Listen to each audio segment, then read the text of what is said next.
안녕하세요. 결혼한 지 10년이 좀 안 되는 40대 초반의 여성입니다. 그간 시부모님의 억울한 대접 앞에서 제대로 한번 대들어보지 못하고 불쌍한 신랑만 잡고 산 며느리이기도 하고요. 그런데 이번에 또다시 시아버지가 말도 안 되는 억지를 쓰시네요. 착하고 순에 빠진 막내 아들이 결국엔 또 내내하고 숙이고 들어올 거라 생각하시니 그러시는 거겠지요. 며느리는 그런 아들에게 아무 말도 하질 않으니 아들보다 못하게 생각하셨을 테고요.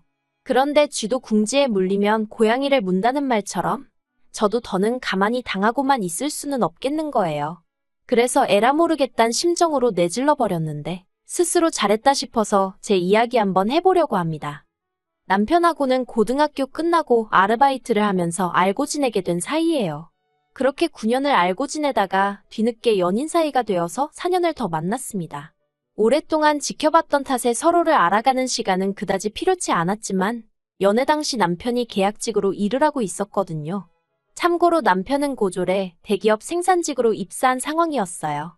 그리고 남편은 전문직 직업을 가진 저에게 자기가 걸맞는 사람인지 모르겠다 하면서 자기도 정규직이 되든 이직을 하든 아무튼 자기 상황이 좀 더 안정적일 때 식을 올리고 싶다고 하더라고요. 그렇다 보니 저와 남편 서로 확신이 있었음에도 불구하고 연애 기간이 좀 길어졌네요. 저희 친정에서는 홍기찬 딸이 허송세월을 보내는 건 아닌지 걱정이 많으셨지만요. 그래도 정말 운 좋게 남편이 정규직으로 전환이 되면서 저희도 마침내 부부라는 결실을 맺게 되었지요. 남편은 세 남매 중 막내로 위로 신우랑 아주버님이 있어요. 그런데 남편은 신우하고는 사이가 그럭저럭 괜찮은 반면 아주버님하고는 영 좋지가 못합니다.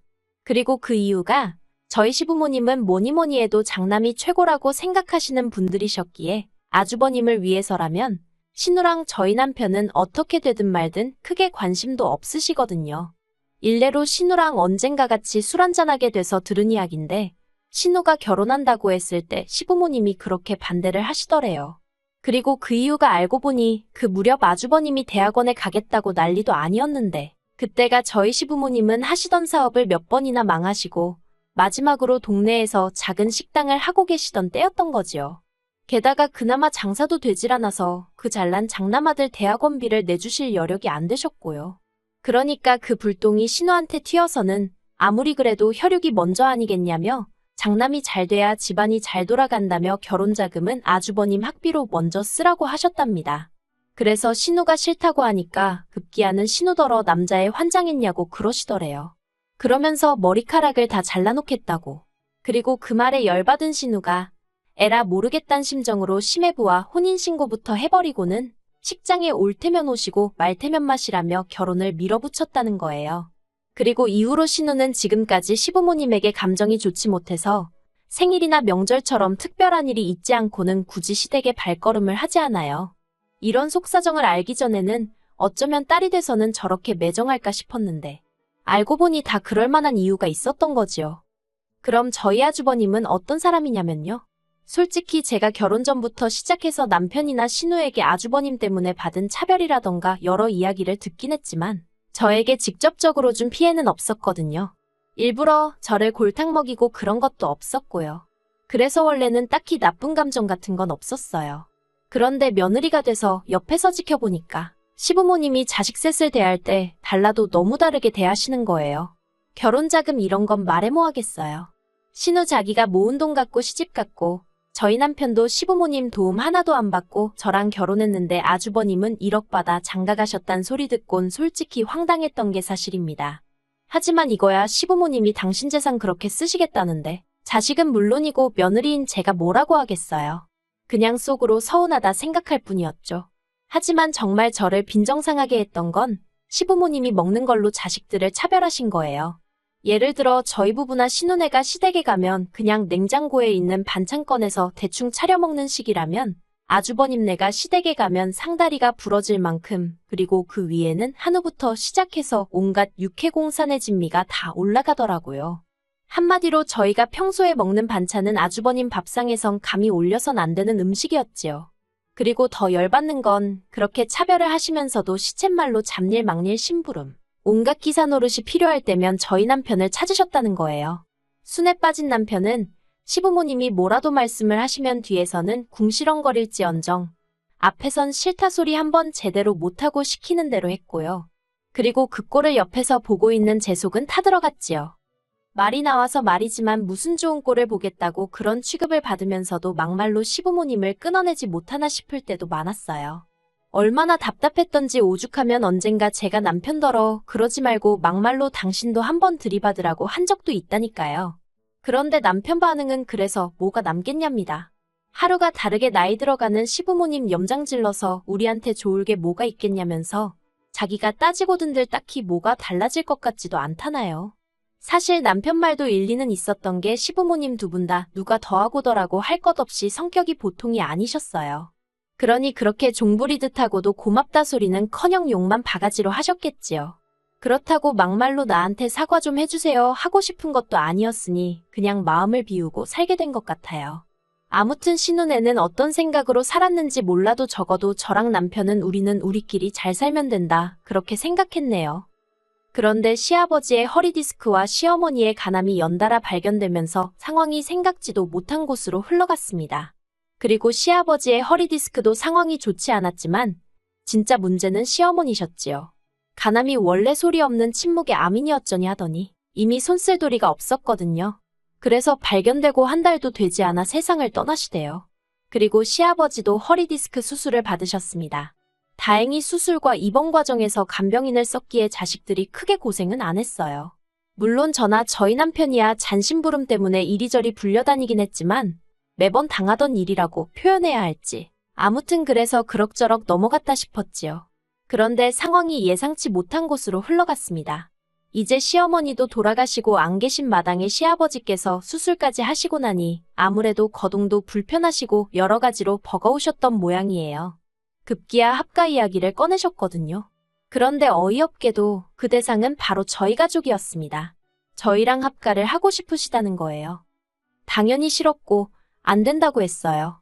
그리고 고맙게도 신호까지 나서서는 시아버지더러 말도 안 되는 소리 하지 마시라고 그 잘난 장남도 따모하냐면서 장남이랑 사시라고 아주 난리를 쳐주었습니다.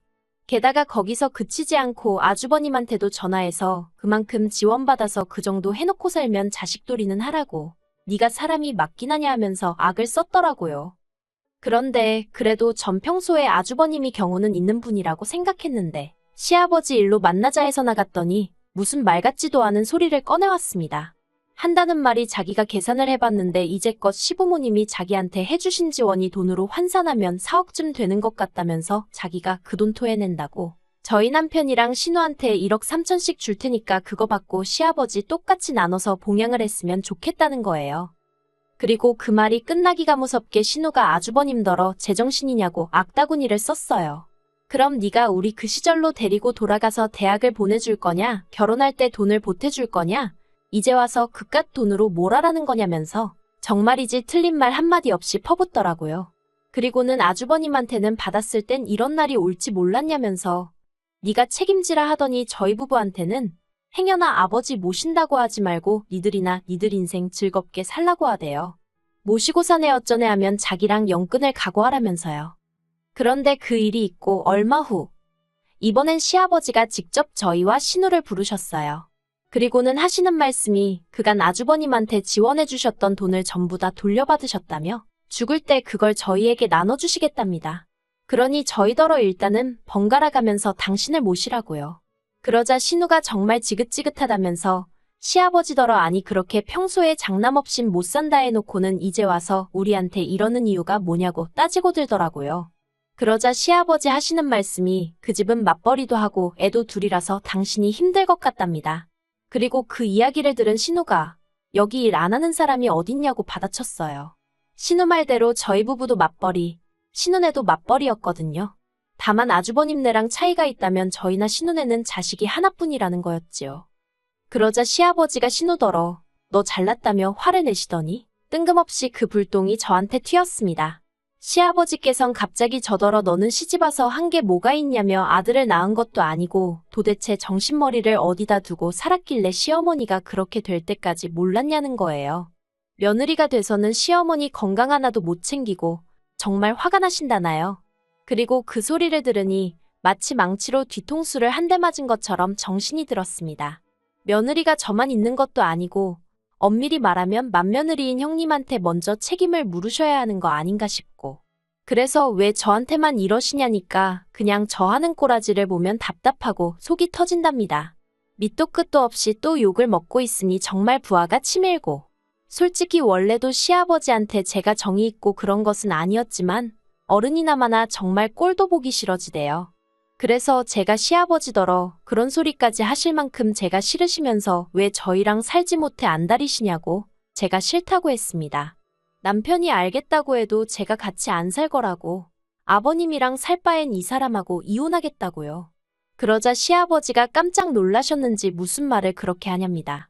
시아버지가 며느리한테 그런 말도 못하냐면서 저더러 별것도 아닌 걸로 일을 키운다나요. 하지만 시아버지를 제가 1, 2년 뵌 것도 아니고 당황하신 기색이 역력했어요.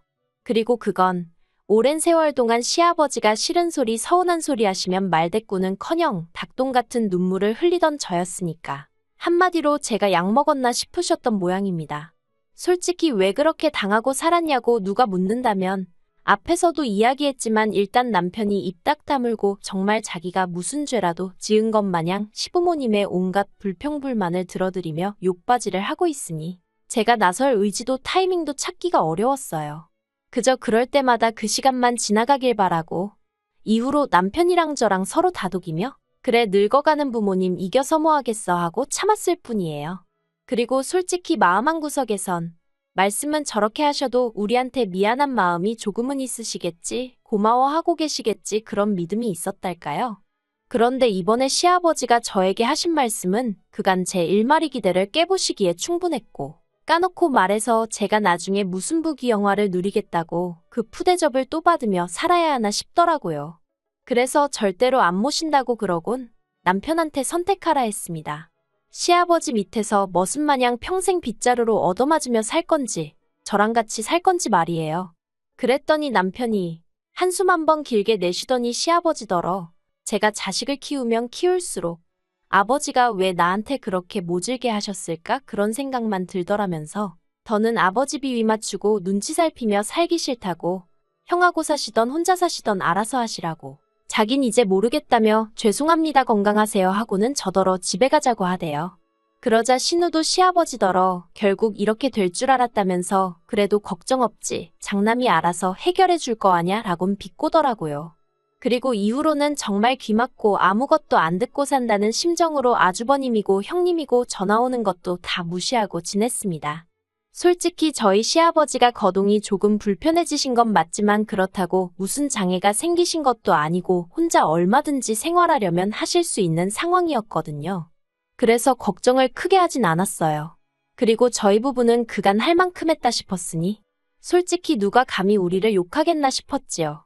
그리고 저도 돈 벌고 애 키우는 것만으로도 벅차디 벅찼는데 신경질적이고 매번 막말이나 토해내시는 시아버지까지 모시고 살라는 건 솔직히 남편이 사람이면 저한테 바라면 안 되는 일이잖아요.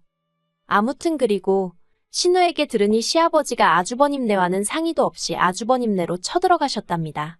말 그대로 짐가방 하나 싸들고 아주버님네 가서 여기서 살러 왔다고 문 열라고 하신 거지요. 그리고 그 일로 아주버님하고 형님이 이혼한 애만의 소리가 나올 만큼 크게 싸웠다대요. 심지어 형님이 신우한테 전화해서 정말 너무한 거 아니냐고 자식이 셋인데 왜 자기가 독박을 써야 하냐며 악다구니를 쓰길래 네 남편한테 그러라고 왜 나한테 이러냐고 똑같이 욕을 해줬다고요. 참고로 시아버지는 당신 살던 전셋집 계약 연장도 안 하셔서 이제 아주버님네서 쫓겨나기라도 하시면 당장에 갈 데가 없으시다는데 만약 그런 일이 생긴다면 보나마나 시아버지는 저희 집으로 오시겠지요? 그런데 저희는 이제 이사까지 정말 며칠 남지 않은 상황이거든요. 그리고 저희가 어디로 이사를 가는지는 아무도 몰라요. 원래는 신우한테는 말하려고 했는데 자기는 알고 싶지 않다면서 말하지 말라더라고요. 그리고 제가 이렇게 말하는 게 어떻게 보면 가식적으로 보이겠지만 최근 몇 달 동안 시아버지가 저희 남편을 포함해 자식을 셋이나 두고도 저런 대접을 받는 걸 보니까 한편으로는 서글픈 인생이다 싶대요. 그러니까 왜 자식 하나만 끌어안고 그렇게 어화둥둥 키우셨냔 말이에요. 그럴 것 같았으면 처음부터 하나만 낳으시던가. 솔직히 저희 남편도 운이 좋아 정규직이 되었고 지금은 그럭저럭 남에게 손 안 벌리고 사는 처지가 되었지만 이게 다 자기가 아둥바둥 노력하고 살아서 된 거지. 시부모님 덕을 봤다는 생각은 안 하는 눈치예요. 옆에서 제가 보기에도 그렇고요. 하지만 아주버님은 아무래도 학벌도 좋고 하니까. 물론 자기가 노력도 하기야 했겠지만 그래도 저희 남편보단 어떻게 보면 사는 데 있어서 난이도가 쉽지 않았을까요? 그리고 저희 남편도 처음부터 아주버님만큼 대학물 먹고 했으면 지금보다 더 잘 됐을 수도 있잖아요. 물론 이제 와서 아무리 생각해봤자 의미 없는 아쉬움이지만요. 그냥 제가 답답하고 그래서 하는 말이에요. 아무튼 아주버님이 아무리 그래도 자기 아버지인데 설마 시아버지를 어디다 버리기야 하겠어요? 알아서 잘해드리겠지요. 신우 말대로 더는 정말 신경 쓰지 않으렵니다. 그 집이 이혼을 하던지 어쩌던지 그것도 다 자기 팔자 아니겠어요? 저는 그냥 저희 세 식구 알콩달콩 건강히 잘 살 생각만 하려고요.